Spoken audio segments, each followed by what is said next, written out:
उन्हें उनका आशीर्वाद प्राप्त हो जाए। संत महात्माओं के स्पर्श में जो शक्ति होती है उससे कहीं ज्यादा शक्ति उनकी दृष्टि में ही होती है। अगर उनका दृष्टिपात भी हम जैसे लोगों पर हो जाए तो ये दैवी आशीर्वाद ही है। और इस आशीर्वाद को पाने के लिए न जाने कितने लोग वहाँ पर पंक्तिबद्ध होकर खड़े होकर केवल इस बात की इच्छा कर रहे थे कि संत महात्माओं का दृष्टिपात उन पर हो जाए। डमरुओं की डम डम डम डम डम डम करते स्वर, हाथ में लहराता त्रिशूल और जटाओं में बंधी रुद्राक्ष की माला। रजत पालकी में है सवार आराध्य देव की प्रतिमा, जिसके इर्द गिर्द लगातार चवर झेलते चल रहे हैं अनुयायी। ये दृश्य है महाकुंभ का। ये सचमुच उत्साहित कर देने वाला दृश्य है।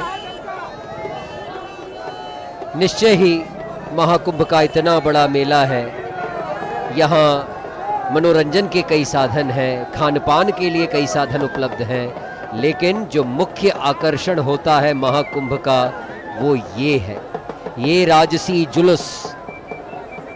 और जैसा कि आपने कहा, सही मायनों में हर कोई जो इस गलियारे के आज आजू बाजू खड़ा है, सामान्य लोग जो अपने गुरुओं को निहारने के लिए उनका जय घोष करते हुए आगे बढ़ रहे हैं। और ये हम सजीव दृश्य में अभी अभी हमने देखा रविंद्रपुरी जी महाराज को, जो सबसे आगे आगे चल रहे हैं इस प्रवेशाई के, इस राजसी जुलूस के सबसे आगे आगे चल रहे हैं, क्योंकि अखाड़ा परिषद के अध्यक्ष हैं, नेतृत्व करता है। और उनके पीछे पीछे साधुओं का ये जत्था, सन्यासियों का ये जत्था। हाथ में किसी के त्रिशूल है तो किसी के हाथ में चिमटा है, किसी के हाथ में भाला है, किसी के हाथ में तलवार, किसी के हाथ में फरसा है। अपने शस्त्र लिए आगे बढ़ रहे हैं, शस्त्र प्रदर्शन करते हुए, ये संदेश देते हुए कि आ गए हैं धर्म के रक्षक। अधर्मियों विधर्मियों हो जाओ सावधान, ये है सनातन की ताकत, ये है सनातन की शक्ति। और हर कोई लालायित है इस जुलूस को देखने के लिए। हर कोई इस उम्मीद में मार्ग के दोनों ओर खड़ा है कि काश हमारे आचार्य के नैन हमारे नैन से मिल जाएं, काश एक बार वो हमारे जय घोष को सुन लें और हमारे अभिवादन को स्वीकार कर लें।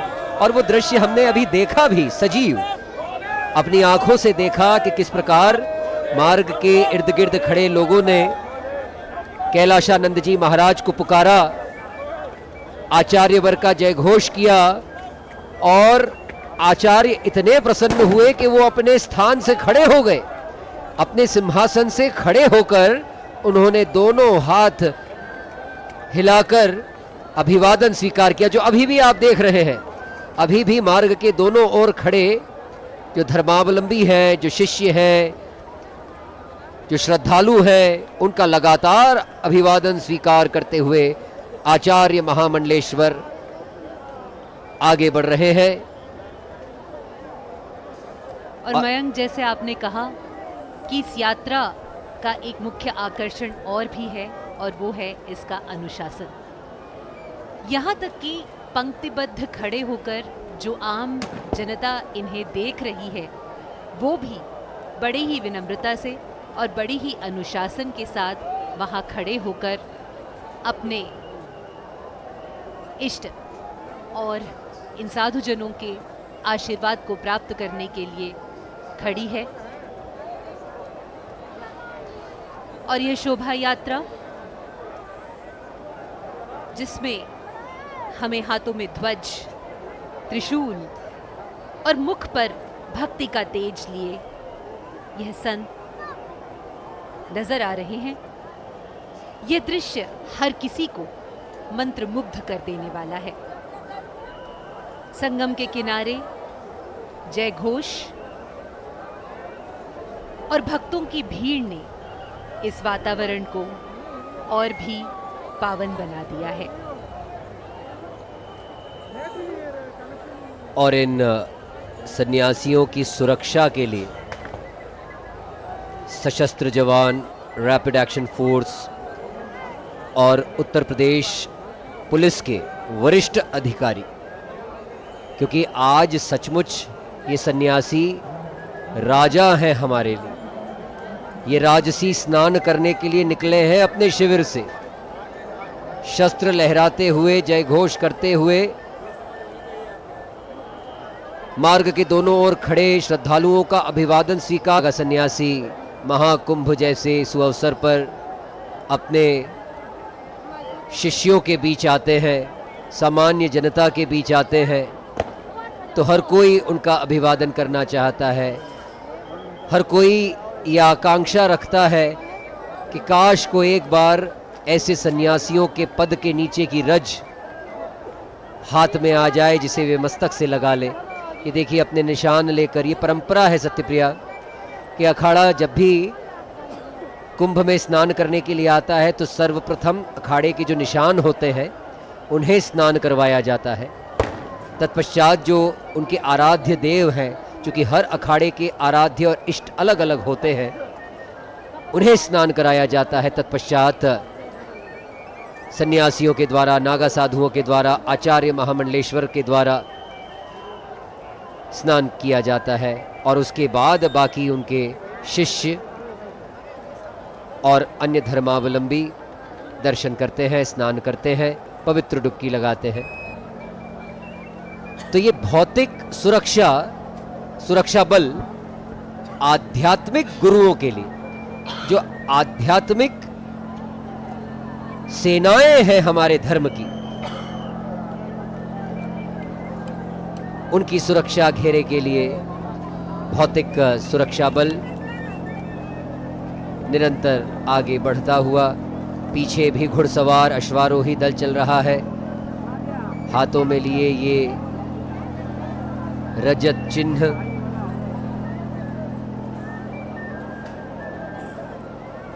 और अब की बार ऐसा कहा जा रहा था कि इस राजसी स्नान में, इस अमृत स्नान में नागा साधु, कितने नागा साधु स्नान करते हैं ये भी रिकॉर्ड तोड़ होगा, क्योंकि इसी महाकुंभ मेले के दौरान हाल ही में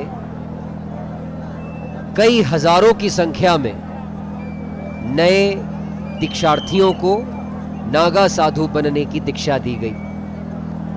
आचार्य महामंडलेश्वर कैलाशानंद जी महाराज हो अथवा जूना पीठाधीश्वर अवधेशानंद जी गिरी जी महाराज, दोनों के ही आचार्यत्व में हजारों हजार लोगों ने नागा दीक्षा ली।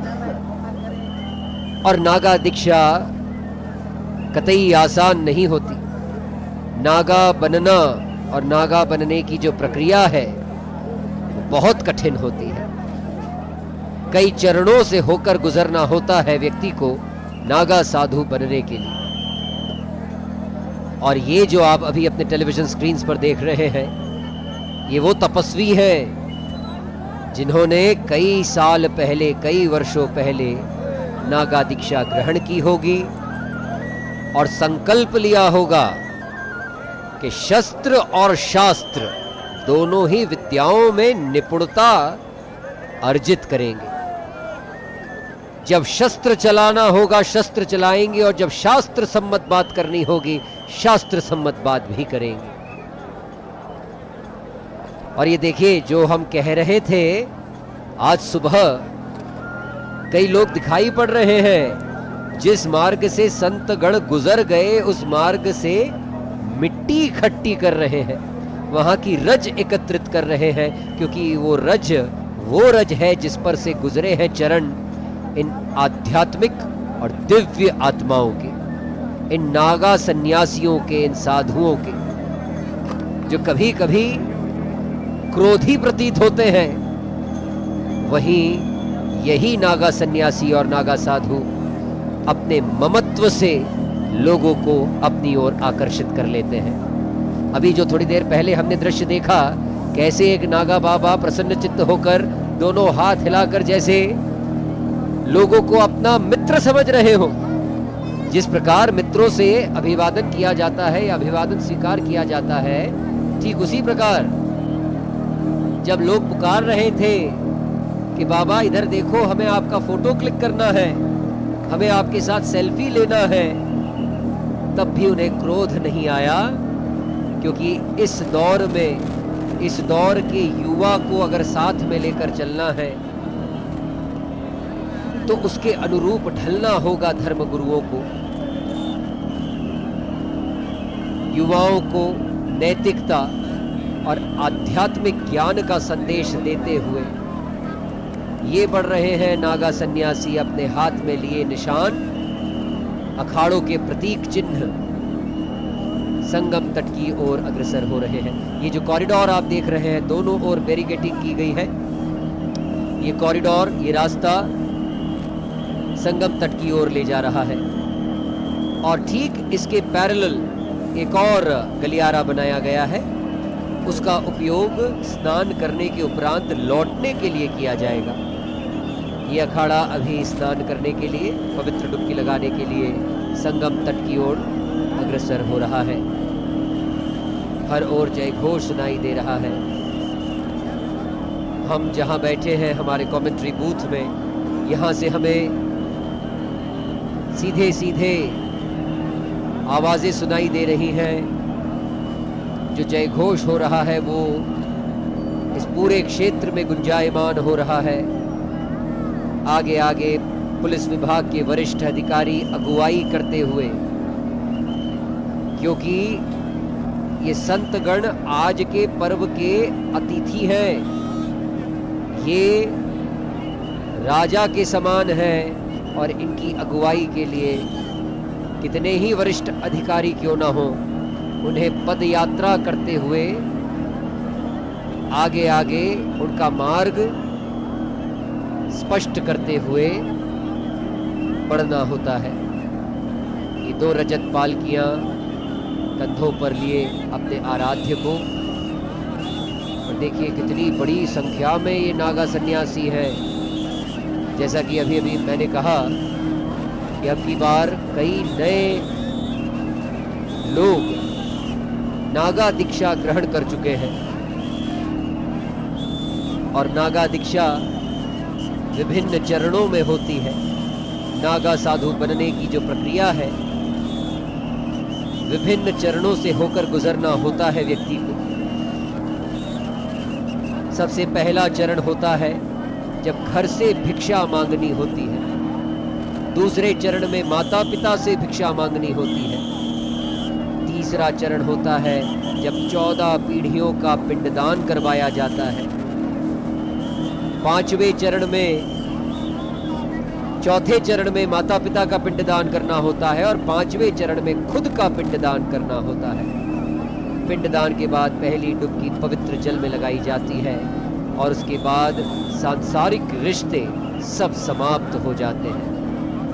मोह माया से छूटकर धर्म की रक्षा का संकल्प ले लिया जाता है। धर्म की स्थापना, अधर्म पर धर्म की विजय हो, इस बात का दृढ़ संकल्प ले लिया जाता है। ये सन्यास है। सन्यास का अर्थ है कामनाओं के सम्यक न्यास से है। अतः सन्यासी होना अर्थात अग्नि, वायु, जल और प्रकाश हो जाना। सन्यासी के जीवन का प्रत्येक क्षण परमार्थ को समर्पित होता है और ऐसे ही ये सन्यासी भस्मी रमाए अपने शरीर पर, पुष्पमालाएं धारण किए, श्रृंगार करके आए हैं पवित्र डुबकी लगाने के लिए। और ये सबसे पहले आचार्य महामंडलेश्वर कैलाशानंद जी महाराज के द्वारा पवित्र जल का, नदियों का पूजन अर्चन, मंत्रोच्चार हो रहा है और इसी के साथ सभी नागा सन्यासी, नागा साधु बेहद उत्साहित हैं पवित्र जल में डुबकी लगाने के लिए। ये वो दृश्य हैं जिन्हें देखने के लिए, जिन्हें अनुभूत करने के लिए वर्षों का इंतजार करना होता है। It's true that the akhadas, which are at the forefront of Mahakumbh, are truly spiritual powerhouses. At Kumbh, the akhadas not only serve as places of worship, but also as centers of spiritual learning and physical training. Well, the Akhada system was established to promote the dual objectives of spiritual learning through scriptures and physical defense through martial arts. And as Mayank had rightly said, that these are not just the torchbearers, but also the safeguards of Sanatana Dharma. And today, these akhadas continue